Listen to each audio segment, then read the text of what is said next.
ప్రభుత్వం మీద వ్యతిరేకత వస్తున్నమాట వాస్తవం. అది కాంగ్రెస్ పార్టీ మీదనో రేవంత్ రెడ్డి మీదనో అనేది ఇక ప్రజలు సమాధానం చెప్తారు భవిష్యత్తులో. ఆ వ్యతిరేకత బీఆర్ఎస్కు సానుకూలంగా మారుతుందని చెప్పేసి మీరు అనుకుంటున్నారు?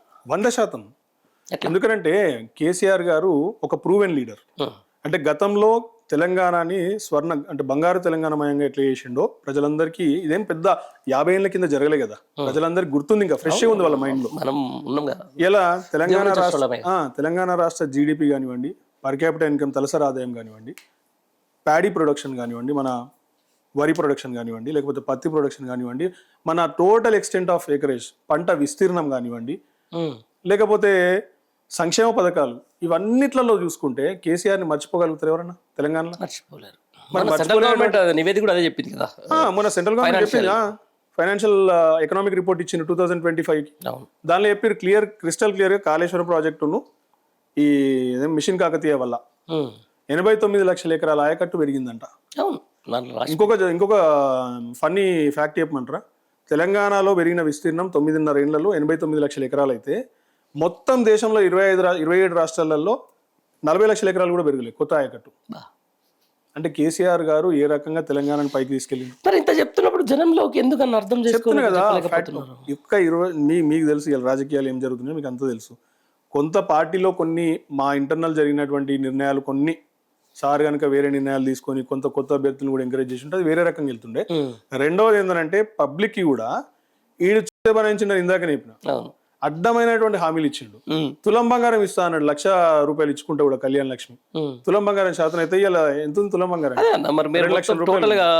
రాష్ట్రాన్ని అప్పులపాలు చేసిపోయిన తర్వాత తులం బంగారం ఎట్లా ఏమంటారు? అప్పులపాలు చేసిండు అనేది ఒక శుద్ధ అబద్ధం, తప్పది, ఫేక్ స్టేట్మెంట్ అది. ఇప్పుడు 2 ఏళ్ల నుంచి అదే పాట 2,80,000 ఇలా. అవును, మీకు క్యాగ్ రిపోర్ట్ కానివ్వండి, లేకపోతే ఆర్బీఐ రిపోర్ట్ ఏమి ఇచ్చింది మీకు? పార్లమెంట్ లో లోక్సభలో అడిగిన క్వశ్చన్ కి మొన్న 6 నెలల కింద 2,80,000 కోట్లు కేసీఆర్ గారి హయాంలో అయినటువంటి అప్పు. అవును. మరి ఈ ప్రభుత్వం 2 ఏళ్లలో ఎంత అప్పు చేసింది? గదే 2,80,000 కోట్లు చేసింది. మేము 9.5 ఏళ్లలో వేస్తే ఈయన 2 ఏళ్లలో చేసింది. అప్పులు కడుతున్నాడు కదా, వడ్డీలు కడుతున్నాడు కదా. అప్పులు వడ్డీలు దాని గురించి కూడా క్యాగ్ రిపోర్ట్ మీరు చూసారు కదా. నెలకు 2,500 కోట్లు కడుతుంది. కాగ్ రిపోర్ట్ మాకేం అర్థం అవుతుంది అన్న? మామూలు కాగ్ రిపోర్ట్ నేను చెప్తున్నా, గ్రామస్తులకి గ్రామీణ ప్రజలకి చెప్తున్నాం. ఈయన ఏమన్నాడు? నెలకి 12,000 కోట్లు ఏమో కడుతున్నా, 8,000 12,000 6,000 అన్నారు, 2,400 కోట్లు మాత్రమే. అంటే మొత్తం కలిపి ఇప్పటికి 50,000 కోట్లే అప్పు తీర్చిండు ఆయన. ఇంకా 2 లక్షల దాదాపు 10,000 కోట్లు ఎడమైనట్టు నాకు అర్థం కాదు.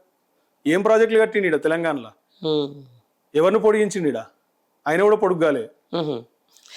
అంటే ముఖ్యమంత్రి స్థాయి వ్యక్తుల మీద మనం మాట్లాడుతున్నాం. గవిడికి భయపడటం అయితే ఇటు దాకా రాము కదా.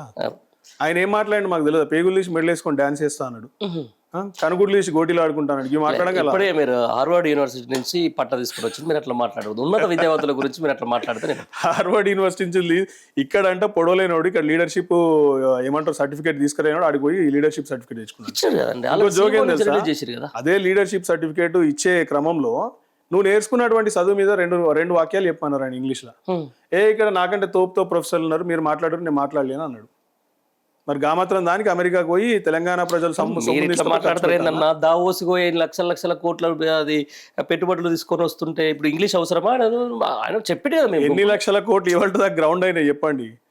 ఎన్ని లక్షలు కాదు, ఎన్ని 100 కోట్లు గ్రౌండ్ అయినా ఇవాళ దాకా. ఆయన తీసుకొచ్చినటువంటి ఏ ఒక్క ఇండస్ట్రీ చూపించండి. ఇలా కేటీఆర్ గారు మాట్లాడి ఆ రోజు ఒప్పించిన ఇండస్ట్రీ కానీ నాకు కొత్తగా అసలు ఈయనకు మాట్లాడొచ్చా? ఒక ఎంఎన్సీ కంపెనీని ఒప్పించి తీసుకొచ్చేంత స్టెమినా ఉందా? ఒక్క వాక్యం సరిగా మాట్లాడతాడా?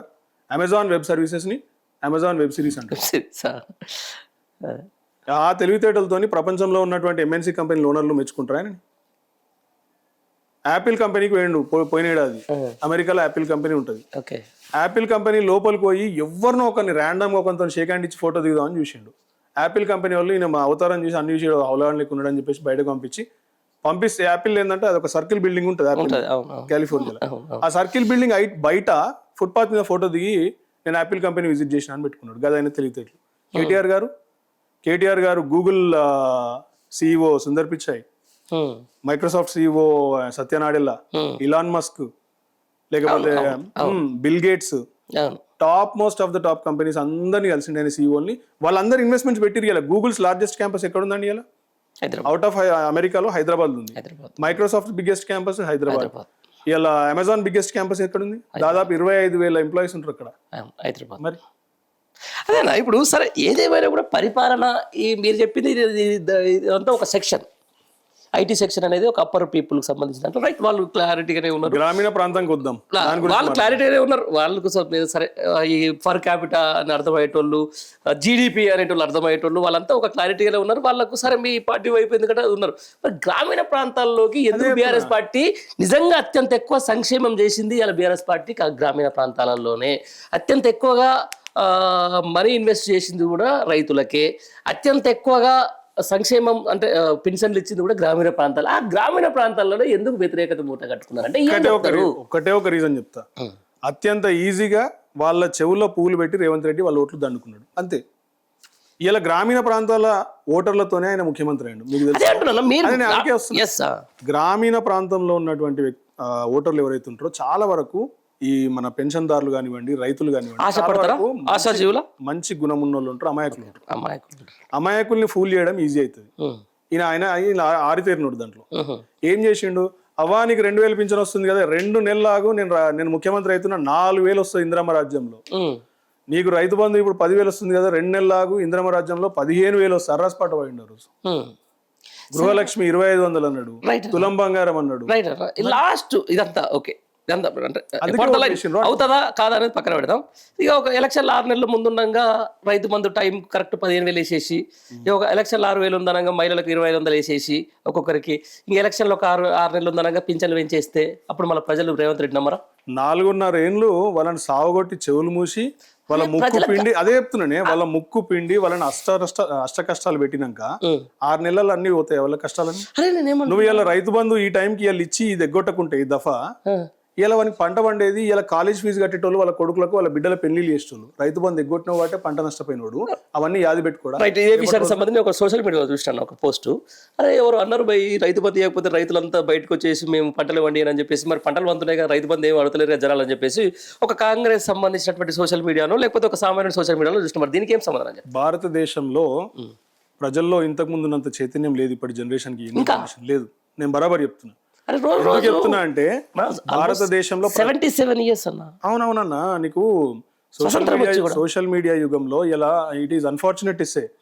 ఎందుకంటే ఒక చాలా దురదృష్టకరమైన విషయం ఏంటంటే యువత అంతా కూడా ఇలా రీల్స్, యూట్యూబ్ షార్ట్స్, సినిమాలు, సినిమా హీరోల పిచ్చి, వీటిలో క్రికెట్ ఒకటి, వీటిలో మునిగి తేలుతున్నారు తప్ప ఇలా దేశంలో ఉన్నటువంటి ప్రధాన సమస్యల పట్ల ఎవడని కొట్లాడుతుందా? అదే విషయం ఇలా రైతులది కూడా అదే పరిస్థితి అవుతుంది. వాళ్ళు ఎట్లయితే బుద్ధి చెప్పాలనో రేపటి రోజున ఓటేసి అట్లనే బుద్ధి చెప్తారు. ఇప్పుడు బట్టలు చింపుకొని రోడ్డు మీదకి వస్తే రేవంత్ రెడ్డి దిగుతాడా కిందికి? కాదు కదా. పీస్ఫుల్ గా ప్రజాస్వామ్య పద్ధతిలో రేపు నీ గుండు మీద ఓటుతో గుద్దితే నువ్వు 3 ఫీట్ల లోపలికి కుంగుతావు రేపటి రోజున. అదే పని చేస్తారు రేవంత్ రెడ్డి. అంతేనా? బరాబర్. రైట్. ఎంత 2.5 ఏళ్ళు ఉంది ఇంకా ఇంత జరుగుతున్నది అన్నప్పుడు రైట్. ఒక విధంగా చెప్పాలంటే పరిపాలనకు సంబంధించిన దాని మీద చాలా మంది ఏమంటారు దాన్ని అన్హ్యాపీ. సీరియస్లీ చెప్పాలంటే కొంతమంది ఓ సెక్టార్ పీపుల్ అసలు రేవంత్ రెడ్డి జై రేవంత్ రెడ్డి వాళ్ళు లేదు అని చెప్పేసి ఒక సెక్టార్ పీపుల్ చెప్తున్నటువంటి అంటే ఈ మేకపోతు గాంభీర్యాల వల్ల పార్టీకి నష్టం వస్తుంది, రేపొద్దున ఈ పార్టీని ప్రజలు ఎవరు నమ్మరు అని చెప్పేసి యువకుడు అని చెప్పేసి రాహుల్ గాంధీ స్థాయి నుంచో లేకపోతే మహా అపర మేధావులు అని చెప్పేసినటువంటి కాంగ్రెస్ పార్టీ నాయకులు దీన్ని అడ్డుకట్ట వేసే ప్రయత్నం చేస్తున్నారని అనుకుంటున్నారా? వాళ్ళకి తెలంగాణ అసలు అవసరం లేదు. అవసరం లేదు. ఎందుకు లేదంటే ఇక్కడ ఉండేటి ఎంత 16-17 ఎంపీ సీట్లు. వాళ్ళకి ఉత్తరప్రదేశ్ లో గెలవడం ఇంపార్టెంట్, కర్ణాటకలో, తమిళనాడులో, బీహార్లోనో అక్కడ గెలవడం ఇంపార్టెంట్. వాళ్ళు తెలంగాణ కేవలం ఒక ఏటీఎం లాగా యూజ్ చేసుకుంటున్నారు. తెలంగాణ నుండి నెలకు ఒక 5,000 కోట్ల చొప్పున దాదాపు 5 ఏళ్లలో 1 లక్షనో 2 లక్షల కోట్లు దోచుకోవడానికి మాత్రమే తెలంగాణ వాళ్ళని వాడుకుంటున్నారు. అంతే తప్ప తెలంగాణలో ఏమి జరిగినా ఇలా రాహుల్ గాంధీ కళ్ళు మూసుకొని తిరుగుతున్నాడు. ఆ రోజు ఏమన్నాడు, అశోక్ నగర్ చౌరస్తాకు వచ్చి 2 లక్షల ఉద్యోగాలు మీకు ఇవ్వకపోతే నేనే వచ్చి ఇలా రేవంత్ రెడ్డి ముక్కు పిండి ఉద్యోగాలు ఇప్పిస్తా అన్నాడు. 2.5 ఏళ్ళు అయింది, తిప్పి కొడితే 30,000 25,000 ఉద్యోగాలు ఇచ్చిండు ఇప్పటికి. రాహుల్ గాంధీ ఏడిపోయాడు? రాజ్యాంగం ముక్కు పట్టుకొని దేశం అంతా దేశాటన చేస్తుండు. తెలంగాణకు మాత్రం వస్తలేడు. తెలంగాణకు వస్తే ఖచ్చితంగా ముక్కు పిండి వసూలు చేస్తారు ఆయన దగ్గర నుంచి కూడా. నువ్వు హామీ ఇచ్చినావు, ఏడ తప్పించుకొని తిరుగుతున్నావు అని చెప్పేసి అడగరు ఆయనని. సో వాళ్ళకి ఇక్కడ పట్టింపు లేదు, ప్రజల సమస్యల పట్ల అవసరం లేదు, వాళ్ళు ఇచ్చినటువంటి వాగ్దానాలు ఏడబైనా అవసరం లేదు. వాళ్ళకి కావాల్సిందల్లా మన డబ్బు కావాలి. మన దగ్గర నుంచి సంచులు మోసే రేవంత్ రెడ్డి ఏదైతే సంచులు మోస్తుండో ఆ సంచుల్లో ఉన్న నోట్ల కట్టలు కావాలి. ఆ సంచుల నోట్ల కట్టలు ఆగిన రోజు రేవంత్ రెడ్డి కూడా తన్ని ధర్మేస్తారు.